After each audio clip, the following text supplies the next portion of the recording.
اعوذ باللہ من الشیطان الرجیم بسم اللہ الرحمن الرحیم اللہم صلی علی محمد وعلی آل محمد وبارک وسلم۔ محترم ناظرین، آپ بھی ایک مرتبہ درود شریف پڑھ لیں۔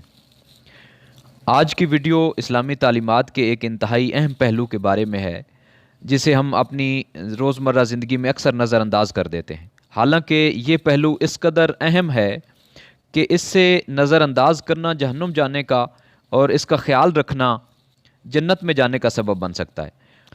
حدیث مبارکہ کی روشنی میں آج ہم جانیں گے کہ کیسے بے زبان جانور ہمارے جنت یا جہنم جانے کا سبب بن سکتے ہیں۔ اس سلسلے میں موضوع کی وضاحت کے لیے مختلف واقعات پیش کیے جائیں گے۔ پہلا واقعہ جو ایک بلی کا ہے، یہ حدیث پاک میں آیا، بخاری شریف کی حدیث پاک ہے۔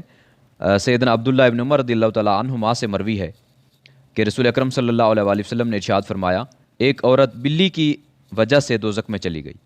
اس نے بلی کو باندھ کر رکھا، نہ تو اسے خود کھانا دیا اور نہ ہی چھوڑا کہ وہ کیڑے مکوڑے وغیرہ کھا کر اپنی جان بچا لیتی۔ یہ صحیح بخاری حدیث شریف نمبر 3318 میں یہ واقعہ موجود ہے۔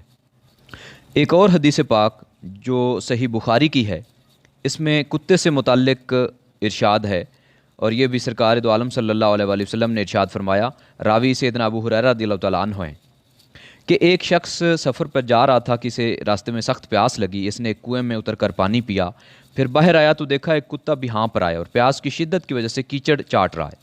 اس نے سوچا کہ یہ بھی اس وقت ایسی ہی پیاس میں مبتلا ہے جیسے ابھی مجھے لگی ہوئی تھی۔ چنانچہ وہ پھر کنویں میں اترا اور اپنے چمڑے کے موزے کو پانی سے بھر کر اسے اپنے منہ میں پکڑے باہر آیا اور پیاسے کتے کو پانی پلایا، تو اللہ تعالیٰ نے اس کام کو قبول فرما لیا اور اس کی بخشش فرما دی۔ صحابہ کرام رضی اللہ تعالیٰ عنہ مجمعین نے عرض کی، یا رسول اللہ صلی اللہ علیہ وآلہ وسلم، کیا ہمیں جانوروں پر بھی اجر ملے گا؟ تو آپ صلی اللہ علیہ وآلہ وسلم نے ارشاد فرمایا، ہر جاندار میں ثواب ہے۔ یہ بخاری شریف کے حدیث سے پاک نمبر 2363۔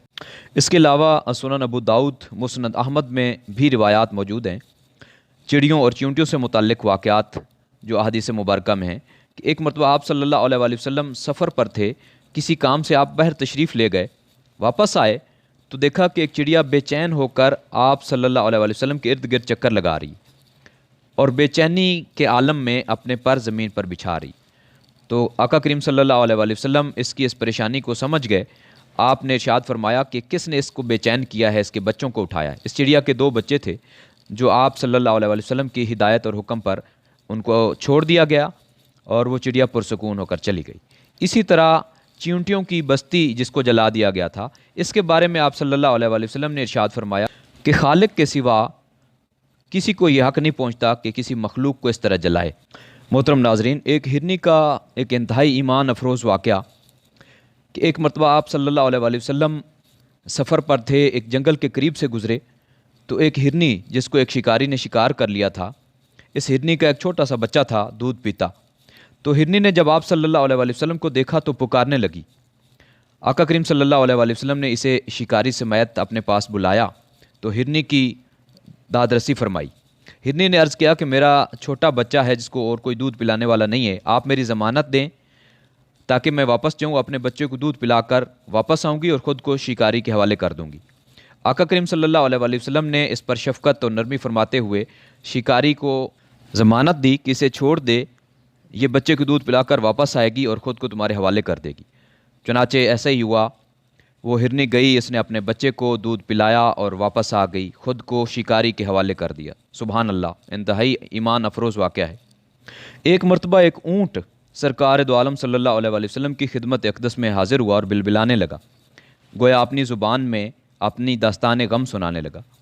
اپنے مالک کے بارے میں شکایت کی کہ وہ مجھے کھانے پینے کے لیے خوراک کم دیتا ہے، بوجھ زیادہ لادتا ہے۔ تو آپ صلی اللہ علیہ وآلہ وسلم نے فوراً اس کے مالک کو بلوایا اور اس جانور کے بارے میں اسے نصیحت فرمائی کہ اس کا خیال رکھا کریں، اس بے زبان کے معاملے میں اللہ تعالیٰ سے ڈرا کریں۔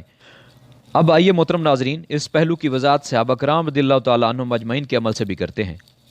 مصر کا ایک شہر ہے فسطاط۔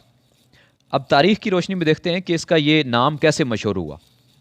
حضرت عمرو بن العاص رضی اللہ تعالیٰ عنہ جب مصر کے گورنر تھے اور اسلامی لشکر نے مصر کے شہر سکندریہ کا محاصرہ کیا ہوا تھا، تو محاصرہ بہت طویل تھا۔ جب مسلمانوں کو فتح نصیب ہوئی تو محاصرہ ختم ہونے کے بعد جب خیمہ جو حضرت عمرو بن العاص رضی اللہ تعالیٰ عنہ نے ایک صحرا میں لگایا ہوا تھا۔ تو جب مزدور وہ خیمہ اکھاڑ رہے تھے تو آپ رضی اللہ تعالیٰ عنہ نے دیکھا کہ اس خیمے کے ایک کونے میں کبوتر نے اپنا گھونسلہ بنایا ہوا ہے اور ایک کبوتری نے انڈے دے رکھے ہیں۔ تو آپ رضی اللہ تعالیٰ عنہ نے منع فرمایا کہ اس خیمے کو نہ اکھاڑا جائے، اسے یہیں رہنے دیا جائے۔ تو مزدوروں نے عرض کی حضور یہ بہت قیمتی خیمہ ہے اور ویسے بھی بارش اور دھوپ میں یہ خراب ہو جائے گا، لیکن آپ رضی اللہ تعالیٰ عنہ نے ایک بے زبان جانور پر رحم اور شفقت فرماتے ہوئے اور اسوہ حسنہ پر عمل کرتے ہوئے یہی ارشاد فرمایا کہ میں کسی بے زبان مخلوق کا گھر نہیں اجاڑ سکتا۔ چنانچہ یہ جگہ اسی خیمے کی وجہ سے مشہور ہوئی اور مصر کا ایک بہت بڑا شہر فسطاط یہاں آباد ہوا۔ محترم ناظرین، ان تمام واقعات فرامین اسوہ حسنہ سے اور صحابہ کرام رضی اللہ تعالیٰ عنہم اجمعین کے عمل سے کیا بات ثابت ہوتی ہے؟ یہی کہ ہم ان بے زبان جانوروں کے ساتھ شفقت اور نرمی سے پیش آئیں، ان پر رحم کریں، ان کے حقوق کا خیال رکھیں، کیونکہ اسلامی تعلیمات کی روشنی میں یہ واضح ہو چکا ہے کہ ان بے زبان جانوروں پر رحم کرنا، ان سے نرمی اور شفقت کے ساتھ پیش آنا یہ جنت میں جانے کا سبب بن سکتا ہے، اور اس بے زبان مخلوق پر ظلم کرنا، ان کے حقوق کا خیال نہ رکھنا، ان پر سختی کرنا یہ جہنم جانے کا سبب بن سکتا ہے۔ تو محترم ناظرین، آج کل حقیقت اس کے بالکل برعکس ہے۔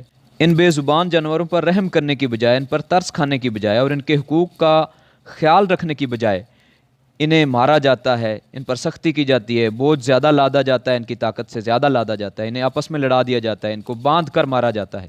تو خدا را اس پہلو کو نظر انداز نہ کریں، ان بے زبان جانوروں پر ظلم نہ کریں، ان پر رحم کریں، ان پہ ترس کھائیں، اس گناہ سے بچیں۔ خدا نہ خواستہ کہیں ایسا عمل ہمارے جہنم جانے کا سبب نہ بن جائے۔ محترم ناظرین، اگر آپ بھی اس بے زبان مخلوق کے حق میں اپنی آواز بلند کرنا چاہتے ہیں تو اس ویڈیو کو اور اس کے پیغام کو زیادہ سے زیادہ لوگوں تک پہنچائیں۔ ہو سکتا ہے کوئی شخص اس پر عمل کرے اور یہ عمل اس کی بخشش کا سبب بن جائے۔ آپ بھی اس کار خیر میں حصہ ڈالیں۔